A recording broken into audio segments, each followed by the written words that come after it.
মা বাবার খেদমত কেন করবেন? নবী আমার হাদিসে জানায় দেয়, ইন্নাল জান্নাতা তাহতা আকদামিল উম্মাহাত, ওই মা বাবার পায়ের নিচে সন্তানের বেহেশত। এজন্য মা বাবারে কষ্ট দিয়া দুনিয়ার বড় ওলি হইল কিন্তু জান্নাত পাইবা না রে ভাই আমার। কারণ নবী আমার জানায় দেয়, হুমা জান্নাতুকা ওয়া নারুকা, মা বাবা তোমার জান্নাত, মা বাবা তোমার জাহান্নাম। মা বাবার খেদমত করে জান্নাত কামাই করে নাও, মা বাবারে কষ্ট দিয়া বড় আল্লাহওয়ালা হলেও জান্নাতের দরজা খুলবে না। কারণ নবী জানায় দিছে, মা বাবা খুশি তো আরশের মালিক খুশি, মা বাবা যদি খুশি না হয় আরশের মালিক খুশি হবে না। অনেক সন্তান আছে মা বাবার খেদমত করে না, মা বাবার খেদমত করে জান্নাত কামাই করে নেন। কেমনে মা বাবার খেদমত করে জান্নাত কামাই করে নিবেন? আল্লাহর নবী হাদিসে জানা দেয়, কোন সন্তানেরা যদি রাতের বেলা মা বাবার মুখের মধ্যে কোনো খাবারের লোকমা উঠায় তারপরে ঘুমাতে যায়, হোক না সেটা 2 মুঠো খাবার, হোক না সেটা 1 টুকরা ফল, হোক না সেটা 1 গ্লাস দুধ, কোন সন্তান যদি রাতের বেলা মা বাবার মুখেই খাবারের লোকমা উঠায় দিয়া ঘুমাইতে যায়, আসবাহানে মাফতুহানে মিনাল জান্নাহ, ওই সন্তানের জন্য সকাল হতে হতে সন্তানের জন্য জান্নাতের 2টা দরজা খুলে যায়।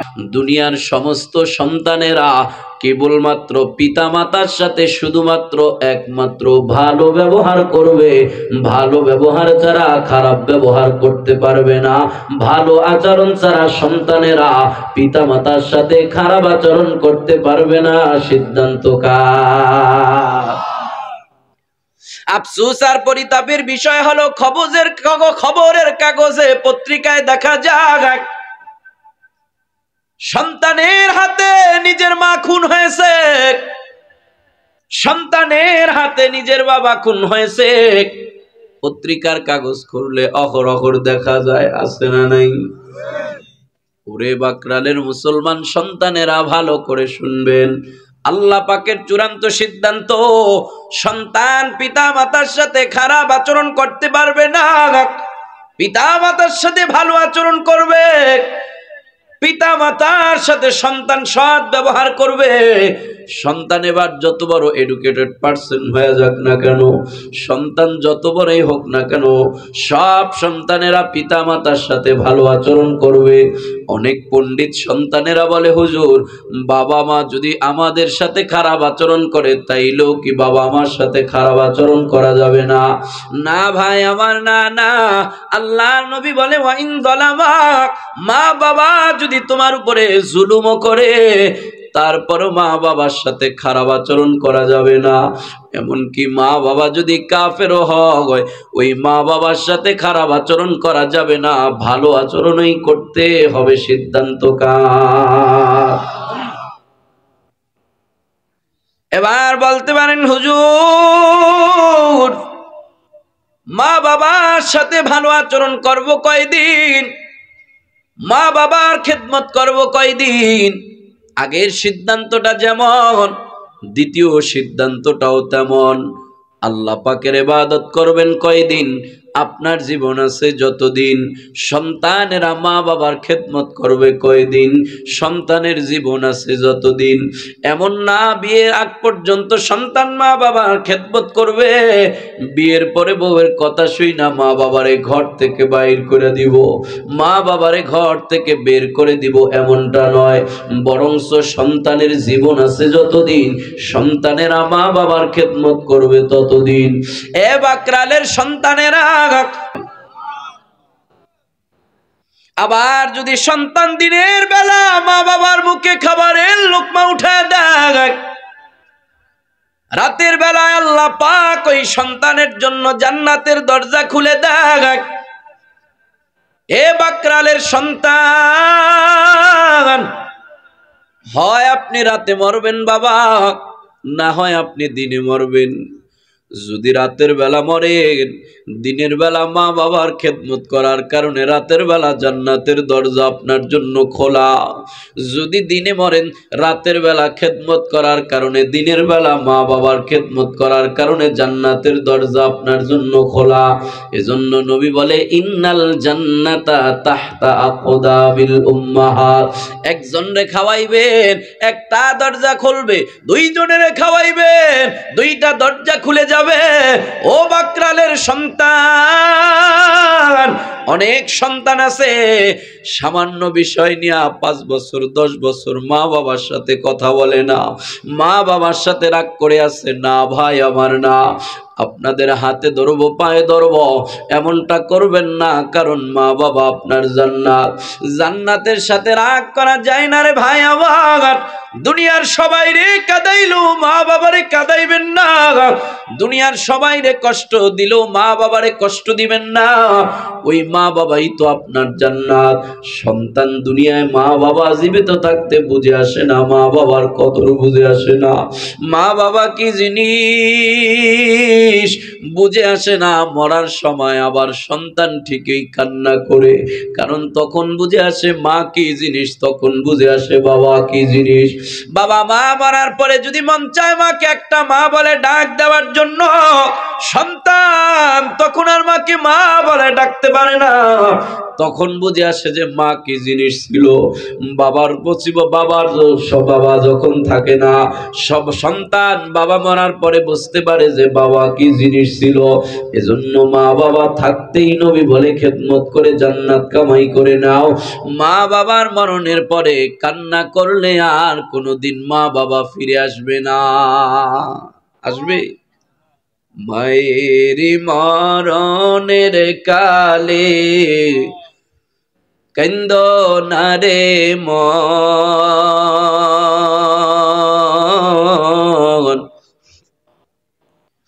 অসময়ে কান্দিলে আর কি হবে এখন, অসময়ে কান্দিলে আর কি হবে এখন।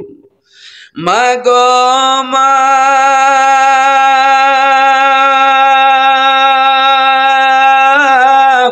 কোথায় যাও মায়া আমায় ছেড়ে, বাঁশের পালকিতে চহিরা মাগো, একবার তুমি ফিরে চাও মা, একবার তুমি ফিরে চাও মা। কেমন আছে তোমার বাঁচা ধন, সময়ে কান্দিলে আর কি হবে এখন, অসময়ে কান্দিলে আর কি হবে এখন। মরার পরে কান্না করলে আর ফিরে আসবে না। মরার আগে মর্যাদা দিয়া খেদমত করে জান্নাত কামাই করে নেন। আমার এক বন্ধু আছে, ওর মা গত নভেম্বরে মারা গেছে। আল্লাহর বান্দিটা আমার খুব খেদমত করেছে, কারণ ছোটবেলা মাদ্রাসা বন্ধ হলে তাদের বাড়িতে বেড়াইতে যাইতাম। নিজের সন্তানের মতোই আমাকে মনে করত। দুইজনই মাদ্রাসায় পড়েছি, তার সন্তান আর আমি। মরার আগে টেলিফোন করেছিল, বাবা আমি মরার পরে আমার জানাজাটা তুমি পড়াইবা, এটা আমার তোমার কাছে বড় আবদার। কারণ তোদের দুইজনকেই আমি এক থালা থেকে বসায় বসায় তোদের মুখে খাবারের লোকমা তুলে দিস। বড় আশা নিয়ে আমার সন্তানেরও মাদ্রাসায় ভর্তি করাইছিলাম। তুমি বড় আলেম হয়ে গেছো, পারে নাই, তবে তোমার কাছে আমার আবদার, নিজের মায়ের মতোই মনে করে তুমি আমার জানাজাটা পড়াইবা। গত নভেম্বরে ওর মা মারা গেছে। মাহফিলের ব্যস্ততার কারণে জানাজাটা পড়াইতে যেতে পারি নাই। তবে সব মাহফিলগুলোতে আল্লাহর বান্দির জন্য মন ভরে ভরে দোয়া করে দেই। ওর মা মারার 3 সপ্তাহ পরে আমাকে একদিন ফোন করে বলে, বন্ধু, ফোন রিসিভ করার পরে তাকায় দেখি শুধু কান্নার আওয়াজ, অপর পৃষ্ঠ থেকে শুধু কান্নার আওয়াজ আর আওয়াজ। ধমকের সুরে বললাম, বড় মানুষ, 3 সপ্তাহ হয়ে গেছে, মা মরে গেছে, এখনো কেন কান্না করো? কারো মাই তো দুনিয়াতে থাকবে না, তোমার মা আজকে গেছে, আমার মা আরেকদিন চলে যাবে। বড় মানুষ, বুঝের মানুষে কোনো কেন কান্না করো? ও আমারে কি জবাব দেয় জানেন? ও বলে, বন্ধু, তোমার মা এখনো মরে নাই, তুমি বুঝবা না মা কি জিনিস। আমার মা মরার পরে এখন আমার বুঝে আসতেছে আমার মা কি জিনিস। ও একটা অটো ড্রাইভার, অটো চালায়। কয়, রাত মা থাকতে যত রাত্রেই আমি অটো নিয়ে বাড়িতে আসতাম, আমার অটোর আলোটা ঘরের দরজায় পড়ার সাথে সাথে যত রাতেই আমি বাড়িতে ফিরতাম, আমার মা ঘরের দরজাটা খুইলা বের হইয়া প্রথম কথাই জিগাইতো, বাবা কেমন আছো? ঠিক মতো কি বাড়িতে পৌঁছছো? এত রাত্র করে কেন আসো? একদিন মাকে জিজ্ঞাসা করলাম, মা গো, যত রাতেই আমি বাড়িতে ফিরি না কেন, মা তোমার ঘুম কেমনে ভেঙ্গে যায়? আমার গাড়ি আসার সাথে সাথে তুমি কেমনে দরজাটা খুলতে পারো? মা চোখের পানি চাইরা কয়, বাজার, সন্তানের রাস্তায় ফালায় রাইখা মা কেমনে ঘরে ঘুমায়? আমি মায়ের ঘুম হয় না, মা ওই বিছানার সাথে পিঠ লাগাইয়া এপিট ওপিট করতে থাকি, যতক্ষণ পর্যন্ত সন্তান আমার বাড়িতে না আসে ততক্ষণ পর্যন্ত মায়ের পরাণে শান্তি নাই। তোমার গাড়ির হরেন যখন বাজে, তাড়াতাড়ি আমি মা দরজাটা খুলে তোমার 3.5 হাত বড়ির দিকে একবার তাকাই, যদি দেখি আমার পরাণ, আমার সন্তান সুস্থভাবে ফিরে এসেছে, আমি মায়ের কলিজা ঠান্ডা হয়, তখন মা স্থির হই। কান্না কণ্ঠেও ডাক দেয়া বলে, বন্ধুরে, মা আজকে 3 সপ্তাহ হয়েছে বিদায় হয়ে গেছে, আগের মতো এখনো তো গাড়ি নিয়ে বাড়িতে আসি, আমার গাড়ির আলো আমার ঘরের দরজায় ঠিকই পড়ে, মাঝে মধ্যে ইচ্ছা করে হরেন শুধু বাজাইতেই থাকি, দেখিনি কেউ দরজা খুলে বের হয়ে আসে কিনা, কিন্তু না না না, আমার মা আর দরজা খুলে বাহির হয় না। কারণ যেই মা আমার দরজা খুইলাই প্রথম ভাবে জিগাইতো, বাজান সুস্থ ভাবে ফিরে আসছো কিনা, ওই মা আমার 7 দিন, ওই মা আমার 3 সপ্তাহ হয়ে গেল কবরে চলে গেছে। এজন্য আপনাদেরকে বলি, অনেক সন্তান আছেন মা বাবার সাথে রাগ করেছেন, আজকের এই বয়ান শোনার পরে বাড়িতে যাই মা বাবার পা ধরে ক্ষমা চাইবেন, কারণ মায়ের সাথে রাগ করা যায় না, বাবার সাথে রাগ করা যায় না। যেই মা কলিজা সিরা কষ্ট দিয়ে আপনাকে আমাকে দুনিয়ার আলো বাতাস দেখাইছে, ওই মায়ের সাথে রাগ করা যায় না রে ভাই আমার। বাড়িতে যা যদি মাকে না পান, যেই জায়গায় আছে ওই জায়গায় ফোন দিয়া মায়ের কাছে আজকে রাতেই ক্ষমা চেয়ে নিবেন, বাবার কাছ থেকে আজকে রাতেই ক্ষমা চেয়ে নিবেন যদি জান্নাতে যেতে চান। কারণ পুরা 63 বছর জিন্দেগিতে যার একটা কথা মিথ্যা নাই, তিনি আমার পয়গম্বর। ওই পয়গম্বর বলেছেন, মা বাবা খুশি তো আরশের মালিক খুশি। অতএব ওই মা বাবারে কষ্ট দিয়া দুনিয়াতে থেকে বিদায় নিয়া জান্নাত পাওয়া কশিন কালেও সম্ভব না। এবার অনেক সন্তান বলতে পারেন, হুজুর, এই ময়দানে যাদের মা আছে বাবা আছে, এরা বাড়িতে যায় এখন মায়ের খেদমত করতে পারবে, মায়ের মুখে যায় খাবারের লোকমা উঠায় দিতে পারবে, মায়ের মুখে যায় একটা খাবার খেজুরের টুকরা উঠায় দিতে পারবে, আপনার বয়ান অনুযায়ী তারা আমল করতে পারবে। অনেক সন্তান এই ময়দানে আছেন, আমাকে জিজ্ঞাসা করতে পারেন, হুজুর, আমরা বাড়িতে যা কেমনে মায়ের খেদমত করব, আমরা বাড়িতে যা কেমনে মায়ের কাছে মাপ চাবো? কারণ আমরা বাড়িতে যা আমাদের মা বাবাকে পাবো না। কারণ মা বাবা আমাদের আগেই দুনিয়া থেকে চিরবিদায় হয়ে গেছে। বাবা মা আমাদেরকে রাইখা এতিম বানায় কবরে চলে গেছে। ও হুজুর বলেন না, বাড়িতে যায় আমরা আমাদের মা বাবার কেমনে খেদমত করব? আপনাদের মতো এতিম একজন সাহাবী নবীর দরবারে যায় নবীকে প্রশ্ন করে, পয়গম্বর একটা কথা আপনার কাছে জিজ্ঞাসা করতে চাই। নবী আমার বলে, সাহাবী কি জিজ্ঞাসা করবা বলো। নবী আমার অনুমতি দেওয়ার পর সাহাবীর চোখ বেয়ে শুধু পানি পড়তেছে, সাহাবী শুধু কান্না করতেছে, কান্নার বড় আওয়াজ। নবী আমার ডাক দেয়া কই, সাহাবী কান্না করো না, কি জিজ্ঞাসা করবা জিজ্ঞাসা করো। নবীর সাহাবী কান্নামাখা কণ্ঠে বলে, ও পয়গম্বর আমি আপনার কাছে জানতে চাই, দুনিয়ার মানুষ মরে কবরে চলে গেলে ওই দুনিয়ার মানুষেরা কবরের মানুষগুলোর জন্য কি কোনো খাবার দাবার পাকায়া কবরে নেওয়ার ব্যবস্থা আছে কিনা। নবী আমার ডাক দেয়া বলে, সাহাবী অবলার মতো কেন প্রশ্ন করো। নবীর সাহাবী কান্নামাখা কণ্ঠে ডাক দেয়া বলে, নবী আমার আবেগ থেকে বড় আবেগ থেকে প্রশ্ন করেছি, কারণ আমি একটা মা হারা বাবা হারা সন্তান।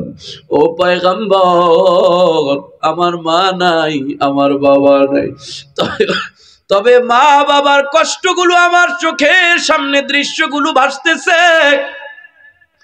ও নবী আমার মা আরেকজনের বাড়িতে কাজ করে করে, মুশরিকের বাড়িতে কাফেরের বাড়িতে কাজ করে করে যেই সামান্য খাবার পাইতো ওই খাবার দিয়া আমারে লালন পালন করতো গো পয়গম্বর।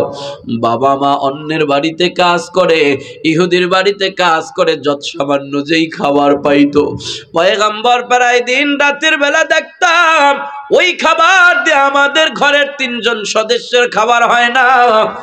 মা আমার বাবা আমার না খায়া ওই খাবারের লোকমাটা আমার মুখে তুলে দিছে। ও নবী আমার, আমার এখন আল্লাহ পাক টাকা পয়সা দিয়েছে, অনেক অর্থ করে দিয়েছে গো পয়গম্বর।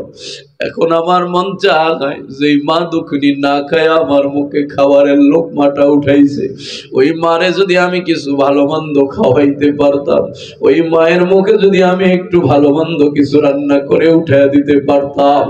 আমার বাবা আমার জন্য এত কষ্ট করেছে গো নবী, মন চায় ওই বাবার যদি একটু খেদমত করতে পারতাম।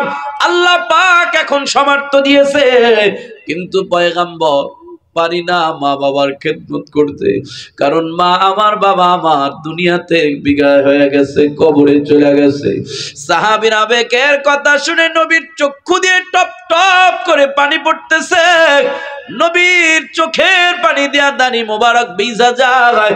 সাহাবী ডাক দেয়া কয়, পয়গম্বর আপনি কাঁদবেন না, কারণ দুনিয়ার সবার কান্না সহ্য করা যায়, পয়গম্বরের চোখের পানি দেখে সহ্য করা যায় না। নবীর সাহাবী ডাক দেয়া কয়, নবী গো আপনি কেন কান্না করেন? নবী কাঁদে আর কয়, সাহাবী আমিও তো তোমার মতো একটা এতিম সন্তান, তোমার মা বাবার কথা শুনে আমার মা বাবার কথা মনে পড়েছে। আমি নবীও তো তোমার মতো একটা এতিম, বরঞ্চ আমি নবী কেমন এতিম জানো? আমি নবী কোনোদিন আমার বাবারে দু চোখে দেখতে পাই নাই। বাবার চেহারাটা কেমন আমি নবী জানি না, কারণ বাবাকে কোনোদিন দেখি নাই। তুমি তো তোমার বাবার কোলে উঠেছ, আমি আমার বাবাকে কোনোদিন দেখি নাই, বাবা বলে ডাকতেও পারি নাই। বাবা ডাকের মধ্যে কি মজা আমি নবী তা জানি না, কারণ মায়ের গর্ভে থাকা অবস্থায় বাবা আমার দুনিয়া থেকে চিরবিদায় হয়ে গেছে। মাত্র 6 বছর বয়সে আম্মা জান আমাকে এতিম বানায় দুনিয়া থেকে বিদায়। এ সাহাবী আমি নবীরও মা নাই, আমি নবীরও বাবা নাই, তবে সাহাবী কান্না করে আর লাভ নাই। যেই মা বাবা কবরে চলে গেছে, কান্না করলে আর মা বাবা ফিরে আসবে না। তবে ওই মা বাবার যদি খেদমত করতে চাও, কান্না বন্ধ করো। আমি নবী 5টা আমলের কথা বলে দিব। দুনিয়ার কোন এতিম সন্তানেরা যদি ওই 5টা আমল মা বাবাকে কবরে রাইখা করে, ওই এতিম সন্তানদের 5 আমলের বিনিময়ে আল্লাহ পাক তাদের মা বাবার কবরের মধ্যে খেদমত পৌঁছায়া শান্তির ব্যবস্থা করে দিব। কয়টা কাজ? কয়টা বলবো? অনেক রাত হয়ে গেছে, আজকে থাক, আজকে থাক।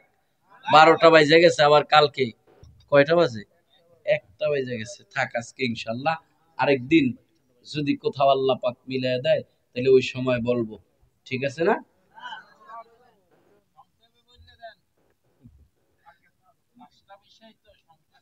যদি ময়দানে দেখতে চাই সাহাবীর মতো কোন সন্তান আছেন এতিম, মা নাই বাবা নাই, হাতটা উঠায় একটু দেখাবেন, হুজুর আমার মা নাই, আমার বাবা নাই, হুজুর আমার মা বাবা দুইজনই নাই।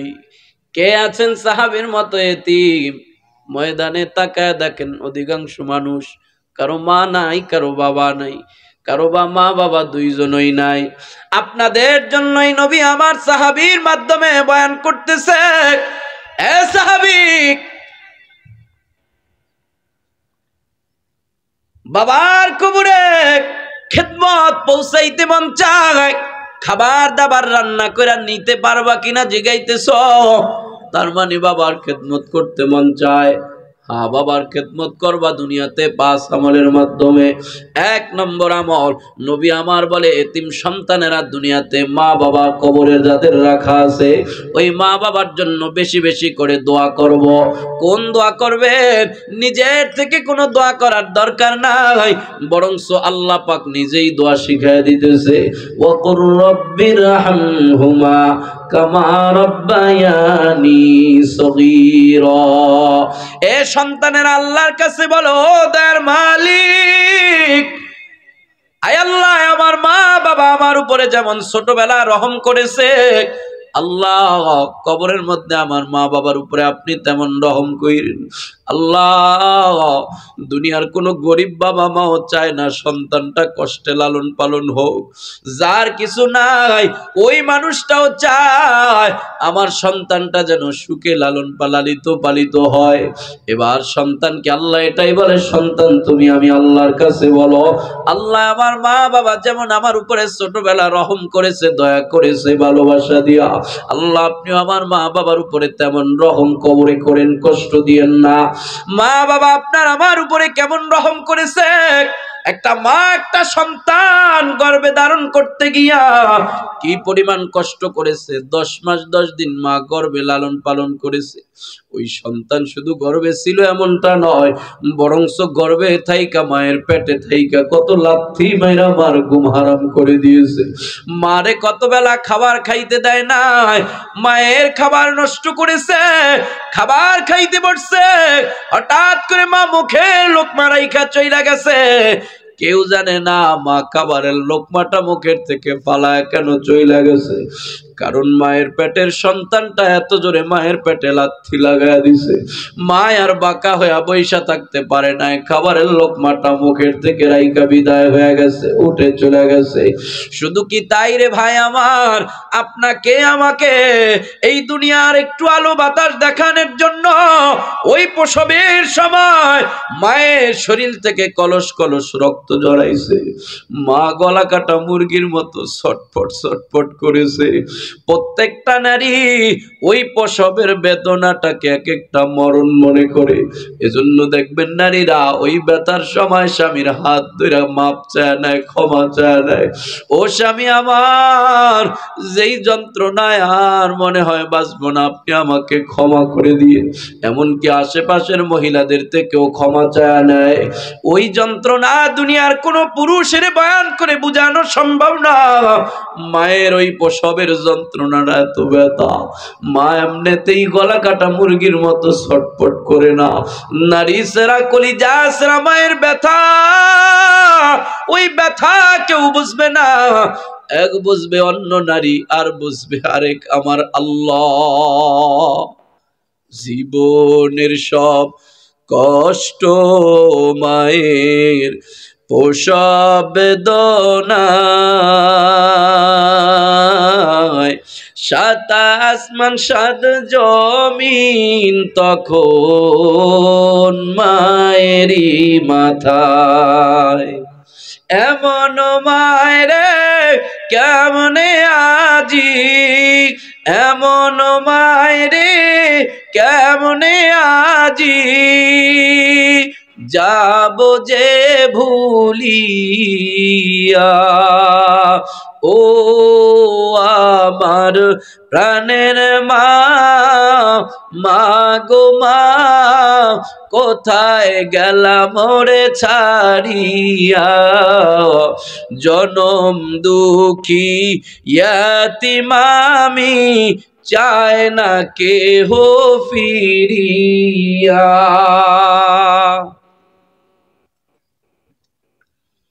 এত কষ্ট করার পরেও দুনিয়ার কোন মা সন্তান ভূমিষ্ঠ হওয়ার পর সন্তানের পাছাড় দিয়া মেরে ফেলে না, লাত্তি মাইরা ফালা দেয় নাই যে তোর জন্য আমি মায়ের এত কষ্ট, বরংস মা সন্তানের বুকে নেয়, গালে চুমা খায়, মা আবার আদর যত্ন করে, এক নিমিষে এই সমস্ত যন্ত্রণাগুলো ভুইলা যায়, ওই সন্তানের লালন পালন করার কষ্ট আবার শুরু করে দেয়।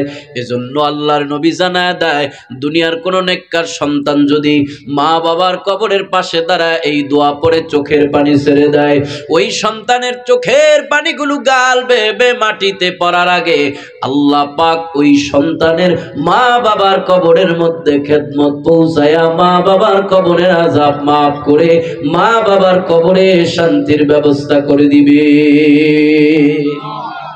এজন্য পর্ব নিয়ে এই দোয়া পর্ব নাকি শুধু জুমার দিন আমিন আমিন কইব, খতিব সাহেব বলবার আমরা কম আমিন না, ভাই আমার আপনিও পড়েন রব্বির হামহুমা কামা রব্বায়ানি সগীরা। শুধু জুমার দিনে কেন, শুধু দোয়া মুনাজাতে কেন, যে কোনো সময় মা বাবার স্মৃতি যখন মনে পড়ে যাবে তখনই আপনি পড়তে থাকেন রব্বির হামহুমা কামা রব্বায়ানি সগীরা। আগামীকাল শবে বরাতের রাত, ওই দোয়া কবুলের রাতে আপনি পড়তে থাকেন রব্বির হামহুমা কামা রব্বায়ানি সগীরা। সুযোগ যদি হয় রে ভাই, একা একা যায় নীরবে নীরবে মা বাবার কবরের পাশে যায় দোয়া পড়েন আর চোখের পানি ফালান, আল্লাহ পাক মা বাবার কবরে খেদমতের ব্যবস্থা করে দিব।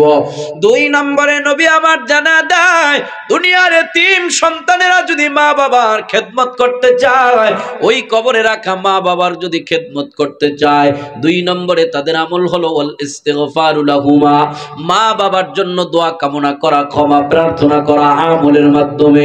সন্তান বেশি বেশি মা বাবার জন্য নেক আমল করব, এমন নেক আমল করব যেই নেক আমলের মাধ্যমে মা বাবার কবরে আযাব বন্ধ হয়ে যাবে, যেই নেক আমলের কারণে মা বাবার কবরে সওয়াব পৌঁছতেই থাকবে পৌঁছতেই থাকবে। যেমন সদকায়ে জারিয়া একটা নেক আমল, ওই আমলের এত পাওয়ার এত পাওয়ার, আমল যতদিন পর্যন্ত চলতে থাকবে সন্তানের মা বাবার কবরে সওয়াব পৌঁছতেই থাকবে পৌঁছতেই থাকবে। যেমন এলাকার মানুষের জন্য কল্যাণমূলক কাজ করে দিলেন, পোল কালভার্ট ব্রিজ নির্মাণ করে দিলেন, এলাকার মানুষের জন্য একটা ডিপ টিউবওয়েল উঠায়া দিলেন, ওই ডিপ টিউবওয়েল থেকে মানুষ যতদিন পর্যন্ত পানি পান করবে আপনার মা বাবার কবরে সওয়াব পৌঁছতেই থাকবে পৌঁছতেই থাকবে। এলাকার মানুষের জন্য একটা মসজিদ উঠায়া দিলেন, ওই মসজিদের মধ্যে যতদিন পর্যন্ত আমল হবে ততদিন পর্যন্ত আপনার মা বাবার কবরে সওয়াব পৌঁছতেই থাকবে পৌঁছতেই থাকবে। মুসল্লি সেজদা দিতে দেরি, সেজদার সওয়াব আপনার মা বাবার কবরে পৌঁছতে দেরি নাই। কোন মুসল্লির সেজদা যদি কবুল না হয় আপনার সদকায়ে জারিয়ার কারণে ওই সেজদার আমল মা বাবার কবরে পৌঁছায়া যাব। এলাকার মধ্যে একটা মাদ্রাসা উঠায়া দিলেন, ওই মাদ্রাসার মধ্যে যতদিন আমল চলতে থাকবো, একজন কোরআনের হাফেজ হাফেজা, একজন কোরআনের আলেম আলেমার পিছনে যদি কিছু অবদান আর ভূমিকা রাখতে পারে, ওরা জীবনে যতদিন পর্যন্ত আমল করব আর আমলের মাধ্যমে যত সওয়াব হবে, এদের কথা শুনে যত মানুষ আমল করবে ওই মানুষের আমলে যত সওয়াব হবে, সব সওয়াবের একটা অংশ আপনার আব্বা আম্মার কবরের মধ্যে পৌঁছতেই থাকবে পৌঁছতেই থাকবে। এটার জন্য আলাদা করে আর দোয়া করার দরকার নাই। উদাহরণস্বরূপ আমার কথা ধরেন, আমিও তো কোনো না কোনো ওই মাদ্রাসা থেকে লেখাপড়া করে আলেম হয়েছি। ওসমান গনি রওজাতুল কোরআনের মতো মাদ্রাসা, আমিও তো কোনো মাদ্রাসা থেকে লেখাপড়া করে আলেম হয়েছি। আমি যেই মাদ্রাসা থেকে হাতে করে শুরু হয়েছে আমার বরিশাল জেলার ওই মুলাদি থানার 4 ডিগ্রি মাদ্রাসায়, ওই মাদ্রাসায় আজকে 2 দিন ব্যাপী মাহফিল হয়। একদিন মাহফিলের প্রধান বক্তার বয়ানটা এখন আমি করি। সম্ভবত গত বছর বা আগের বছর বয়ান শেষ করে নামার সময় একটা মুরব্বী মানুষ আমাকে সালাম দিয়ে বলে, আব্বাজান আমাকে আপনি চিনছেন কিনা? আমি বলি চেহারাটা পরিচিত মনে হয়, তবে নামে ওভাবে জানতে পারি না, চিনতে পারি না। মুরব্বী ডাক দিয়ে বলে, আপনি যখন এই মাদ্রাসার ছাত্র ছিলেন, ওই ছোটবেলার কথা, যখন আপনি এই মাদ্রাসার ছাত্র ছিলেন, আমাদের মাদ্রাসার বার্ষিক পরীক্ষাগুলো এই যে শবে বরাতের আগেই শেষ হয়ে যায়, পরে বন্ধ হয়ে যায়। ওই সময় মাদ্রাসা বন্ধ হয়ে গেছে, আমি মাদ্রাসার পরীক্ষার ফিটা দিতে পারি নাই। হুজুররা পরীক্ষা দিতে দিছে, সুযোগ দিয়েছে, তবে বন্ধের দিন আমার একটু চাপ প্রয়োগ করছে যে ওর কাছে টাকা আছে কিনা। তখন বুঝি না, এখন বুঝতেছি যে ওর কাছে টাকা আছে কিনা, একটু চাপ দেয়া দেখি। এজন্য হুজুর বলেছে পরীক্ষার ফি যারা যারা দেয় না তাদেরকে বাড়ি যাইতে দিব না। ছোট মানুষ বুঝি নাই, মাদ্রাসার মাঝখানে রাস্তা, ওই রাস্তার পাশে মাদ্রাসার মসজিদ, ওই মসজিদে যায় কান্না আরম্ভ করলাম, সবাই বাড়ি যাইবো, আজকে আমি যাইতে পারবো না। ওই মসজিদের পাশ দিয়া ওই মুরব্বী যে দাঁড়াইছে, ওই মুরব্বী তখন হাইটা যাইতেছিল, ডাক দেয়া বলে, বাজার আজকে তো মাদ্রাসার ছুটির দিন, সবাই ব্যাগ গুছাইতেছে, কাপড় গুছাইতেছে, বাড়ি যাবে, তুমি কেন মসজিদের মধ্যে কান্না করতেছো? ডাক দেয়া বললাম, চাচা আমি মাদ্রাসার পরীক্ষার ফি দিতে পারি নাই, এজন্য আমারে বাড়িতে যেতে দিব না। কত টাকা তোমার পরীক্ষার ফি? 40 টাকা মাত্র ওই সময় পরীক্ষার ফি। আল্লাহর বান্দাটা পকেট থেকে 40টা টাকা বের করে আমাকে দিয়েছে, নাও নাও তুমি এই 40 টাকা ফি দিয়া তুমি পরীক্ষার ফি দিয়া বাড়িতে যাও। ওই মুরব্বী স্টেজ থেকে নামার সময় বলতেছে, আমি ওই মুরব্বী যে তোমার ওই সময় 40 টাকা পরীক্ষার ফি দিয়েছিলাম। চোখের পানি ধরে রাখতে পারি নাই, বুকের মধ্যে জড়ায় নিয়া বললাম, চাচারে ওই সময় 40 টাকা দিয়া পরীক্ষার ফি দিছে, না জানি নিজের আমল নামার সাথে 40টা আরো আমলের রাস্তা খুলেছে। আল্লাহ পাক আজকে আপনার দোয়ায় বাংলাদেশের 68 জেলা ঘুরায় 6 মাস মাহফিল করি, প্রত্যেক দিন মাহফিল থাকে। একটা মানুষ যদি আমার কথায় জান্নাতি হয়ে যায়, আমার রাইকা জান্নাতে যেতে পারবো না। আমার এই আলেম হওয়ার পিছনে, আমার এই বক্তা হওয়ার পিছনে আপনার যেহেতু 40 টাকা হলেও অবদান আছে। কিয়ামতের ময়দানে আপনি আমার সামনে দাঁড়াইলে আপনারে রেখে আমি জান্নাতে যেতে পারবো না। তবে দুনিয়াতে আমি যতদিন থাকবো, আমি যত আমল করব, আমার বয়ান শুনে যত মানুষ আমল করবে, সব মানুষের আমলের একটা সওয়াব এই 40 টাকা আমার পিছনে দিয়া আপনার এই বক্তা হওয়ার, আমার বক্তা হওয়ার পিছনে আপনার অবদান থাকার কারণে, সদকায়ে জারিয়া আমলের কারণে এই আমল যতদিন চালু থাকবো, আপনার আমল নামায় সওয়াব চলতেই থাকবে, চলতেই থাকবে। একদিন কবরে চলে যাবেন, কবরে চলে গেলে মানুষের আমল বন্ধ হয়ে যায়, কিন্তু আপনার কবরের সওয়াব জারি থাকবে। যেহেতু আমি জীবিত থাকবো, আমার আমল চলবে, অথবা আমার বয়ান শুনে যে আমল করবে সে জীবিত থাকবে, তার আমল চলতে থাকবে। এজন্য ও বাকরানের মুসলমান, আব্বা আম্মার জন্য এমন একটা ছোট্ট সদকায়ে জারিয়ার আমল আপনারা আজকে করে যান। আজকে আমল করার সুযোগও আছে। আমি যদি আপনাদের কাছে আবেদন করি, ওসমান গনি রওজাতুল কোরআন মহিলা মাদ্রাসা আপনাদের সামনে আছে, এই মাদ্রাসা থেকে কোরআনের হাফেজা হয়, এই মাদ্রাসা থেকে কত হাফেজা হবে, কত আলেমা হবে, তারা আবার অন্য জায়গায় কোরআনের দরস দিবে, এইভাবে কত মানুষ কোরআন ওয়ালা হবে। আপনার আব্বা আম্মার জন্য যদি আজকে 500 একটা 1000 টাকা আপনি দিয়ে যেতে পারেন, আজকে যদি একটু দান সদকা করে যেতে পারেন, আল্লাহ চাহে তো এই দানের বরকতে আব্বা আম্মার কবরের মধ্যে সওয়াব পৌঁছায় যাবে, গুনাহ খাতা বন্ধ হয়ে যাবে, আপনার আব্বা আম্মার কবরের আযাব বন্ধ হয়ে যাবে। নবী আমার বলেছে, এতিম সন্তানের বোনেরা, 2 নম্বরে ওই ওয়াল ইস্তিগফারু লাহুমা হিসাবে যদি সদকায়ে জারিয়ার আমল সহ আরো যে কোনো আমল আছে ওই আমল যদি করে, ওই আমলের বিনিময়ে সন্তানের মা বাবার কবরের আযাব বন্ধ হয়ে যায়। আল্লাহ পাক মা বাবার কবরে খেদমত পৌঁছায় দেয়। অনেকেই হাত উঠাইলেন, অনেকের আব্বা নাই আম্মা নাই, অনেকের আব্বা আম্মা চলে গেছে, কারো বা 2 জন 1 জনই নাই, কারো বা দাদা দাদি নাই, নানা নানি নাই। আত্মীয় স্বজনের কবরে একটু খেদমত পৌঁছানোর আশায় অথবা নিজের কবরে শান্তি পৌঁছানোর আশায় আজকে হোক কালকে হোক সবাইকেই তো কবরে চলে যেতে হবে। নবীর এই 2 নম্বর আমলের উপরে আমল করণার্থে এই ময়দানে এমন কোন মানুষ আছেন কিনা আপনি আপনার ইচ্ছা অনুযায়ী যা পারেন হুজুরে বলতেছে দরকার নাই, তাও আমি চাই এই আমলটার উপরে আপনারা আমল করেন, কাউরে মাহরুম করতে চাই না। একটা রুমাল আপনাদের সামনে যাবে, আপনি যা পারেন আব্বার জন্য, আম্মার জন্য, দাদার জন্য, দাদির জন্য। অন্ধকার কবরে ওই মা কার ঘুমায় জানি না, ওই মা বাবার রক্তে মাংসে গড়া আমার এই শরীর দিয়া লক্ষ কোটি টাকা কামায় আজকে বিল্ডিং করে ঘুমাইতেছি। এই যে মাদ্রাসার ছাত্র গেছে, আল্লাহ পাক 1 টাকা 2 টাকার দিকে দেখবে না, অন্তরের দিকে দেখবে। এজন্য মাদ্রাসার জন্য, এই কোরআনের কারখানার জন্য, আল্লাহর নবীর আদর্শের জন্য যার যার সামর্থ্যে যা আছে সামর্থ্যের সর্বোচ্চটা আজকের এই রুমালটাকে ভর্তি করে দিবেন। আল্লাহ চাহে তো সন্তানের দানে মা বাবার কবরের আযাব বন্ধ হবে, সন্তানের দানের বিনিময়ে মা বাবার কবরে খেদমত পৌঁছায় যাবে। দাদা দাদি অনেকের নাই, নানা নানি অনেকের নাই, আত্মীয় স্বজন বংশধর যারা কবরে চলে গেছে তাদের জন্য সদকায়ে জারিয়া হিসেবে করবেন। কারণ এই মাদ্রাসাটায় সব সময় কোরআনের তালিম চলতে থাকে, আমল চলতে থাকে, আমল বন্ধ নাই। অতএব আপনার দানের কারণে আপনার আব্বা আম্মা দাদা দাদি যাদের জন্য দান করবেন তাদের কবরেও সওয়াব পৌঁছানো বন্ধ হবে না। নবী আমার জানা দেয় 3 নম্বর এতিম সন্তান,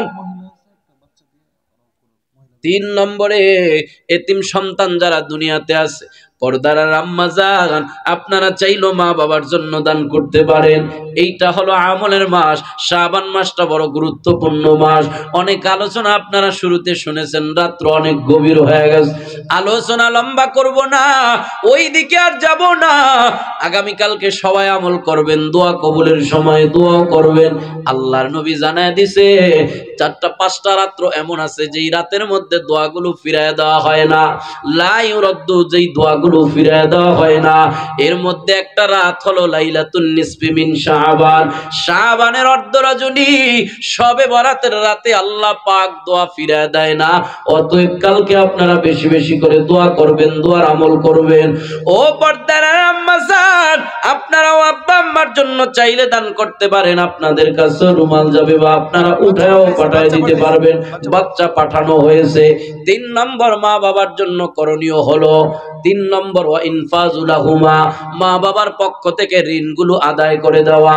অনেক সন্তান আছে বাবা মা ঋণ কইরা কবরে চলে গেছে, সন্তানের কাছে যদি বাবা মার ঋণ চাওয়া হয়, বাবার ঋণদাতারা যদি আইসা তার কাছে যায়, সন্তান বাবার ঋণ আদায় করবে তো দূরের কথা, বড় উল্টা কথা বলে দেয় যে যখন বাবারে টাকা দিছেন তখন কি আমারে জিগাইছেননি? আছে না নাই? যখন দিছেন তখন আমারে জিগায় দিছেন নি, এখন আমার কাছে চাইতে আইছেন কেন? ওই সন্তান যদি বাবার নামে প্রতি বছর গরু কাইটাও খাওয়ায়, কোনো কাজ হবে না। কারণ ঋণ এটা বান্দার হক, হুকুকুল ইবাদের মামলা বড় কঠিন। বান্দা যতক্ষণ মাফ না করবে আল্লাহ করবে না। এজন্য সন্তান গরু কাইটা খাওয়াইবা পরে 3 নম্বর আমল হিসাবে আগে মা বাবার ঋণগুলো আদায় করে দাও। 4 নম্বরে নবী আমার জানা দেয় ওয়াসিলাতুর রাহমিল্লাতি লা তুসিলু ইল্লা বিহিমা, মায়ের রক্তের মানুষ, বাবার রক্তের মানুষ যারা দুনিয়াতে বেঁচে আছে তাদের সাথে সুসম্পর্ক তৈরি করো। বাবা নাই, বাবার রক্তের মানুষ চাচা আছে, ওই চাচার খোঁজ খবর নেন, বাবার সম্মানটা চাচারে দেন, চাচার একটু খেদমত করেন। মা নাই, মায়ের রক্তের মানুষ খালা আছে, ওই খালার কাছে যান, খোঁজ খবর নেন, মায়ের মতো খালার একটু খেদমত করেন। 4 নম্বরে এই আমল করবেন, মা বাবার রক্তের মানুষের সাথে সুসম্পর্ক তৈরি করবেন। 5 নম্বরে নবী আমার জানা দেয় ওয়া ইকরামু সাদিকিহিমা, মা বাবার রিলেটিভ মানুষ যারা আছে, বন্ধু বান্ধবী যারা আছে, বাবা দুনিয়াতে বেঁচে নাই, বাবা সমাজের যেই মানুষগুলার সাথে চলাফেরা করত তাদেরকে দেখলে সম্মান করেন, সালাম কালাম দেন, সুসম্পর্ক তৈরি করেন, একটু খেদমত করার চেষ্টা করেন। চাচা আপনারে দেখলে আমার বাবার কথা মনে হয়, কারণ আপনার সাথেই তো আমার বাবা চলাফেরা করেছে, বাবা থাকতে আমাদের বাড়িতে গেছেন, এখন কেন জান্নাত চলেন না, একটু নাস্তা করবেন। এইভাবে ওই বাবার বন্ধুর খেদমত করেন। মা এলাকার যেই মহিলাদের বাড়িতে যেই মহিলাদের সাথে ওঠা বসা করতো, কথোপকথন করতো, চলাফেরা করতো, তাদের সুখে দুঃখে একটু খোঁজ খবর নেন, তাদের একটু খেদমত করেন। আল্লাহর নবী বলে যেই এতিম সন্তানদের মা বাবা কবরে চলে গেছে, ওই এতিম সন্তানেরা যদি মা বাবার কবরে খেদমত পৌঁছানোর আশায় এই 5টা আমল করে, আমল সন্তান করতে দেরি আছে, সন্তানের আমলের বিনিময় আল্লাহ পাক তাদের মা বাবার কবরে খেদমত পৌঁছা শান্তির ব্যবস্থা করতে দেরি নাই। করব তো ইনশাআল্লাহ। আমার বয়ানের সার সংক্ষেপ, আল্লাহ পাক 2টা চূড়ান্ত সিদ্ধান্তের কথা জানাইছে। 1 নম্বর সিদ্ধান্ত, আল্লাহ ছাড়া কারো ইবাদত করা যাবে না, একমাত্র ইবাদত করতে হবে আল্লাহর। আল্লাহ পাকের ইবাদত করব কতদিন? আপনার আমার জীবন আছে যতদিন। 2 নম্বরে আল্লাহ পাকের চূড়ান্ত সিদ্ধান্ত, দুনিয়ার সমস্ত সন্তানেরা মা বাবার সাথে ভালো আচরণ করবে, মা বাবার সাথে সদ আচরণ করবে, খারাপ আচরণ করতে পারবে না। মা বাবার খেদমত করবে, ভালো আচরণ করবে। মা বাবার খেদমত করবে কয়দিন? মা বাবার সাথে সদাচরণ করবে কয়দিন? সন্তানের জীবন আছে যতদিন। এবার সন্তানের জীবন আছে কিন্তু মা বাবার জীবন নাই, তাহলে ওই সন্তানেরা ওই মৃত মা বাবার খেদমত করবে কেমনে? আর মা বাবার খেদমত করবে কেমনে? আল্লাহর নবী বলে 5টা আমলের মাধ্যমে। 1 নম্বরে সন্তান মা বাবার জন্য বেশি বেশি দোয়া করব, 2 নম্বরে মা বাবার জন্য নেক আমল করব, 3 নম্বরে মা বাবার পক্ষ থেকে তাদের ঋণগুলো আদায় করে দিব, 4 নম্বরে মা বাবার রক্তের মানুষের সাথে সুসম্পর্ক তৈরি করব, 5 নম্বরে মা বাবার রিলেটিভ মানুষ, বন্ধু বান্ধবী যারা আছে তাদের দেখাশোনা করব, তাদের খেদমত করব, খোঁজ খবর নিব। আল্লাহ পাক আমাদের সবাইকে আল্লাহ পাকের এই চূড়ান্ত 2টা সিদ্ধান্ত মেনে নিয়ে এই সিদ্ধান্তের উপরে আমল করে আমাদের সবার জন্য রাখা জান্নাতের মেহমান হয়ে কবরে যাওয়ার তৌফিক দান করুক। জোরে বলেন আমিন। রব্বুল আলামিন হায়াতের এই ছোট্ট জিন্দেগিতে অসংখ্য অগণিত গুনাহ করে জাহান্নামের আসামি হয়ে গেছি। আল্লাহ, একটা গুনাহ নিয়ে যদি কবরে যাই, কবরটা জাহান্নামের গর্ত হয়ে যাবে। আয় আল্লাহ, দুনিয়ার রৌদ্রই তো সহ্য করতে পারি না, জাহান্নামের আগুন কেমনে সইব রে আল্লাহ? জাহান্নামের আসামি বানায় কবরে নিও না। আজকের এই মাহফিলের উসিলা করে আমাদের সবার জিন্দেগির গুনাহ খাতা মাফ করে সবাইরে নিষ্পাপ বানায়া বাড়িতে ফিরাও রব্বুল আলামিন। আমাদের যত আত্মীয় স্বজন অন্ধকার কবরের বাসিন্দা হয়ে গেছে আল্লাহ, পৃথিবীর যে প্রান্তে যে যেখানে 3.5 হাত মাটির নিচে শুয়ে আছে আল্লাহ, আমাদের দোয়ার উসিলা করে সবাইরে তুমি মাফ করে দাও আল্লাহ, সবাইরে জান্নাতের মেহমান হিসাবে কবুল করে নাও। আয় আল্লাহ, বিশেষ করে এলাকার যত মুরব্বিয়ান একরাম মারা গেছে আল্লাহ, কতজনের নাম হুজুর বলেছে আল্লাহ, মেহেরবানি করে এলাকার যত মানুষ, নারী হোক পুরুষ হোক, শিশু থেকে শুরু করে বৃদ্ধ পর্যন্ত আল্লাহ, সবাইরে ক্ষমা করে তুমি জান্নাতের মেহমান বানায় দাও রব্বুল আলামিন। প্রত্যেকের কবরের সাথে জান্নাতের কানেকশন লাগা দাও আয় আল্লাহ। বিশেষ করে এই ময়দানে কত মা হারা বাবা হারা এতিম আল্লাহ, এতিম সন্তানেরা মা বাবার জন্য হাত উঠাইছে আল্লাহ, এই মুহূর্তে এদের মা বাবার কবরের আযাব তুমি মাফ করে দাও আয় আল্লাহ। কারো মা বাবার কবরে আর আযাব দিও না রে মালিক ও আল্লাহ। বিশেষ করে এই মাদ্রাসার মুহতামিম সাহেব আব্বার জন্য দোয়া চাইছে আয় আল্লাহ, সন্তান যতবার বাবার কথা মনে করেছে ততবার এই সন্তানের কণ্ঠ যেন বন্ধ হয়ে আসতেছে রে আল্লাহ। ও আল্লাহ, বাবা হারানোর যন্ত্রণা অন্তরে কত ব্যথা, মা হারা বাবা হারা সন্তানেরা যারা বুঝবো না, আল্লাহ তার বাবার কবর জান্নাতের বাগান বানায় দাও, বাবার কবরের সাথে মদিনাওয়ালার রওজার যোগাযোগ লাগায় দাও আল্লাহ। সন্তানের সকল নেক আমল বাবার কবরে পৌঁছায় দাও। আয় আল্লাহ, বাবার শ্রমে রেখে যাওয়া এই প্রতিষ্ঠানের আল্লাহ যত আমল হয় আমলের সওয়াব বাবার কবরে পৌঁছায় দাও আল্লাহ। যাদের বাবা নাই মা নাই আল্লাহ, আল্লাহ সন্তানেরা বড় দয়া নিয়া, সন্তানেরা বড় আবেগ নিয়া তোমার কাছে হাত উঠাইছে। এতিম সন্তানদের মা বাবার কবরে আর আযাব দিও না রে মালিক, মা বাবার কবরে আর আগুন জ্বালায়ও না। আয় আল্লাহ, সন্তানেরা চোখের পানি ছেড়ে দিয়েছে আল্লাহ, এই সন্তানদের চোখের পানি যেন পিতা না যায় আল্লাহ। আল্লাহ, সন্তানের আজকে বাবা থাকলে বাবার খেদমত করত, মা থাকলে মার খেদমত করত, বাবা হারাইয়া মা হারাইয়া এই মাকরানের ময়দানে এতিম সন্তানের হাত উঠায়া আল্লাহ তোমার কাছে দোয়া করে মালিক, এদের প্রত্যেকের মা বাবার কবরে আযাব বন্ধ করে মা বাবাকে জান্নাতের মেহমান বানায় দেন রব্বুল আলামিন। এলাকার মানুষ যারা ইন্তেকাল করে কবরে চলে গেছে সবাইকে মাফ করে দেন আল্লাহ, যারা জীবিত আছে সবাইকে সুস্থতা দান করে দেন, হায়াতে তৈয়বা সিহাতে কুল্লিয়া দান করেন। আমাদের যাদের মা বাবা বেঁচে আছে মা বাবার হায়াত বাড়ায়া দেন আল্লাহ, সুস্থতার সাথে মা বাবার এই ছায়া আমাদের উপরে দীর্ঘজীবী করে দেন। কত কষ্ট করে মা বাবা সন্তানের এই সফলতার পথে দাঁড় করায় আল্লাহ রব্বুল আলামিন। প্রত্যেকের মা বাবা যারা জীবিত আছে হায়াতে তৈয়বা সিহাতে কুল্লিয়া দান করেন রব্বুল আলামিন।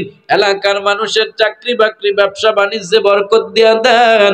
আয় আল্লাহ, এই এলাকার মানুষকে আপনি সব ধরনের বালা মুসিবত থেকে হেফাজত করে নেন, চলতি পথে রোড গাড়ির অ্যাক্সিডেন্টের কবল থেকে হেফাজত করে নেন ও আল্লাহ। স্টেজ ভর্তি উলামা ইকরাম আল্লাহ সবার ইলম ও হিলম ও হিকমতে বারাকা দান করে দেন আল্লাহ। বড় বড় বক্তারা স্টেজে বসা আছে, মুফতি সাইফুল ইসলাম সাহেব আল্লাহ, সাইফুল ইসলাম জামালি, সাইফুল ইসলাম আফসারি, ইকরাম হোসেন সিরাজি সহ আয় আল্লাহ যত উলামা ইকরাম স্টেজে হাজির সবাইকে আদব ওয়ালা আমলি বিনয়ী জিন্দেগি দান করেন। দিনের দাওয়াত নিয়ে সারা বিশ্বময় আপনি সফর করার তৌফিক দান করে দেন। আয় আল্লাহ, যেই মাদ্রাসার উসিলায় আজকের এই মাহফিল, আয় আল্লাহ আমার ভাই কত কষ্ট করে এই মাদ্রাসাটার এই পর্যন্ত দাঁড় করাইলো, আয় আল্লাহ কুদরতি হাতে আপনি এই মাদ্রাসা কবুল করে নেন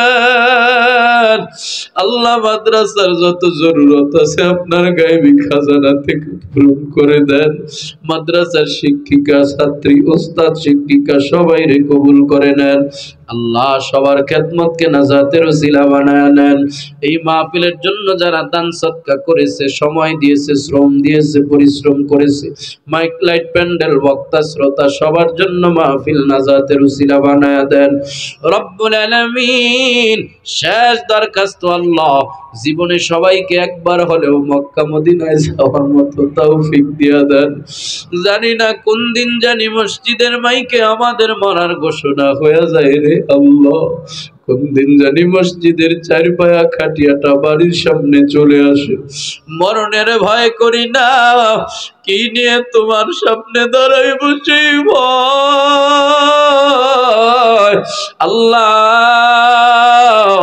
বেঈমান গুনাহগার নাফরমান বানায়া কবরে ডাক দিয়েন না, খাঁটি তওবা নসিব করিয়া ঈমানের উপরে অটল রাখিয়া ও আল্লাহ শয়তানের থেকে শয়তানের ধোঁকা থেকে হেফাজত করিয়া মৃত্যুর যন্ত্রণা আসান করে দিয়ে সবার জবানে কালিমা নসিব করে দিয়ে।